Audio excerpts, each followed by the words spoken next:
Terima kasih rekan-rekan sekalian.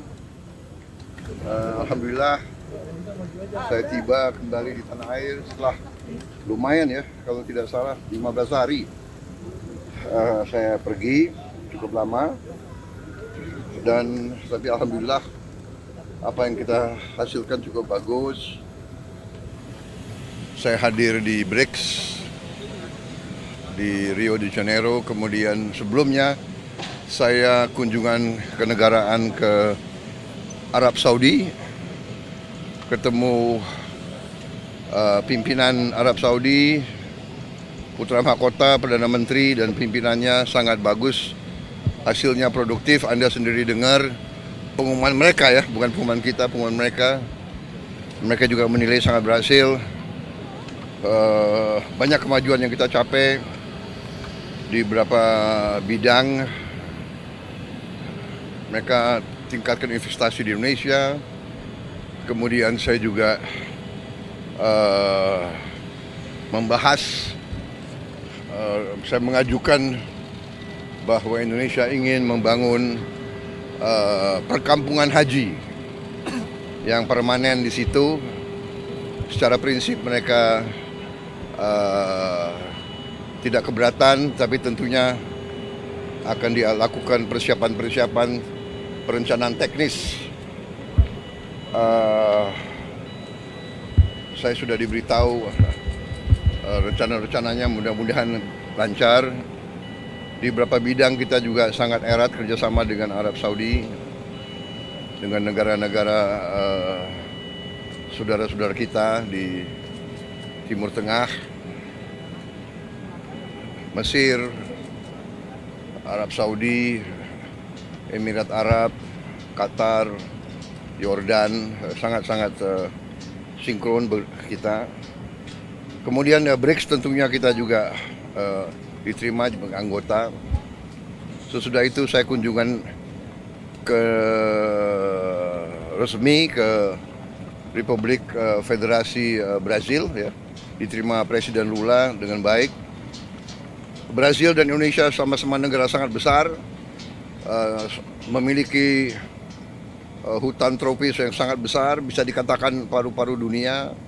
Kita juga memiliki sumber-sumber alam yang sangat besar. Aneh kita berbicara ya, Presiden Lula dan saya mengatakan aneh, relatif kecil. Yang di Inggris saya ketemu beberapa pejabat secara informal, tapi kita lobby, kita bahas soal Gaza, soal Ukraina dan sebagainya. Kemudian saya hadir di Brussels, di Uni Eropa. Itu ada terobosan luar biasa. Setelah 10 tahun perundingan alot, akhirnya kita mencapai kesepakatan Indonesia dan Uni Eropa akan masuk ke dalam apa yang disebut CEPA, Comprehensive Economic Partnership Agreement, yang itu sama dengan Free Trade Agreement.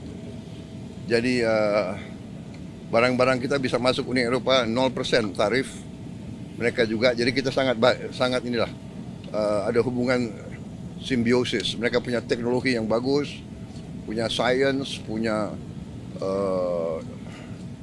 dana keuangan, kita punya mineral, kita punya komoditas, kita punya pasar. Jadi ini simbiosis. Habis itu saya ke Prancis. Kita diberi kehormatan bisa memimpin defile Hari Nasional Prancis. Ini sesuatu yang baru pertama kali dalam sejarah suatu negara dari Asia memimpin defile di Prancis. Kehormatan besar. Mereka memandang kita negara yang sangat penting. Saya lakukan juga pembicaraan lama dengan Presiden Macron, membahas banyak masalah, juga cukup sangat produktif. Dan habis itu saya mampir di Belarus, di Minsk. Belarus butuh banyak komunitas dari kita, dan kita juga membahas sama mereka, karena kita butuh untuk pupuk, potash dan sebagainya. Jadi habis itu langsung kembali ke sini. So, Ya, saya bicara dengan Presiden Donald Trump. Ya, alhamdulillah juga penuh dengan alot. Akhirnya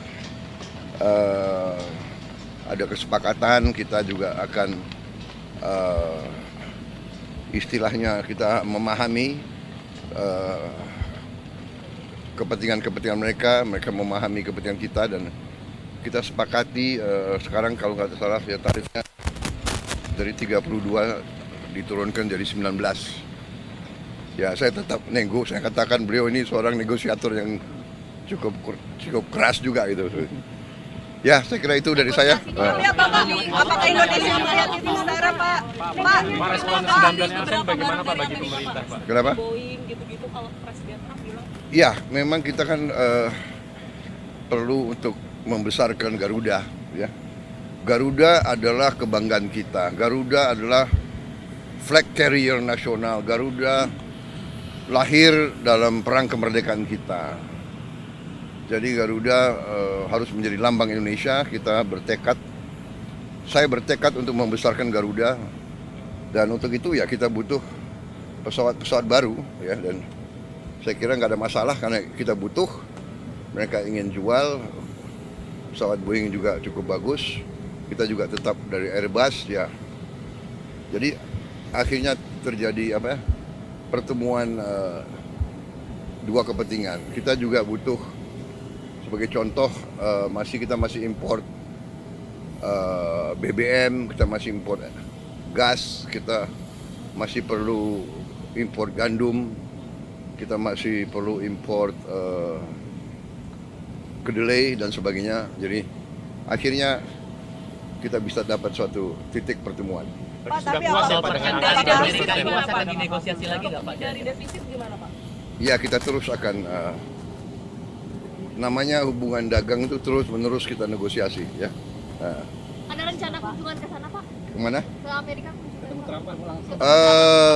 Beliau katakan mungkin sekitar September Oktober. Ya. Bapak ke sana Tapi Pak? saya agak ngeri kalau diajak main golf. Kenapa Pak? Golf saya jelek sekali. Saya harus Saya harus les privat golf. Pak, Dulu bagus, sekarang udah nggak bisa lagi. Pak, hasil pertemuan Oke. ini apakah akan bagi Indonesia apakah tetap akan menguntungkan dalam jangka panjang, Pak, mengingat kita membebaskan pajak Amerika 0% gitu, Pak? Semua sudah kita hitung, semua kita berunding ya. Kita juga memikirkan yang penting bagi saya adalah rakyat saya. Yang penting saya harus lindungi pekerja-pekerja kita.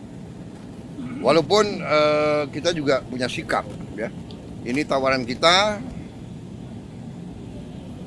nggak mampu memberi lebih. Tapi yang penting bagi saya pekerja-pekerja kita aman, dan saya sangat optimis ekonomi kita dalam kondisi yang kuat, kondisinya bagus, ya kan. Jadi apapun terjadi kita akan kuat. Terima kasih. Kenapa? Puas Pak dengan angka 19% atau akan dinegosiasi? Ya kalau puas ya 0%. Oke.